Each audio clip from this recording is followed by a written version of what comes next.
ada berapa pendaftar, Pak? Sampai dengan hari kemarin, hari Rabu, pendaftar sudah ada 134 pemohon.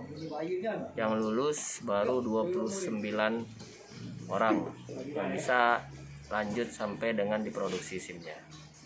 134 ada yang gagal di ujian teori maupun di ujian praktek.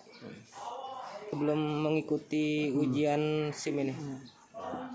Sebelum pelaksanaan atau kepada masyarakat, saya Kasat Lantas Muara Enim menghimbau dalam pelaksanaan SIM gratis ini supaya benar-benar dapat lulus dalam pelaksanaan tesnya nanti. Kami ada program Lupis, latihan uji praktek dan teori SIM yang kita laksanakan setiap sore dari jam 4 sampai jam 6. Jadi masyarakat apabila sebelum mendaftar bisa melaksanakan pelatihan tersebut di Satlantas Polres Muara Enim.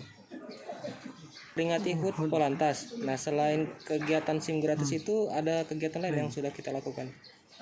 Selain pelaksanaan SIM gratis ini ada beberapa kegiatan yang sudah kita laksanakan seperti pembagian masker kepada masyarakat pengguna jalan, hand sanitizer, dan hari ini kita laksanakan juga pembagian sembako sebanyak 100 paket kepada masyarakat di Kota Muara Enim yang kurang mampu. Kami bekerja sama dengan PT CSR dibantu oleh Babin Kantimas.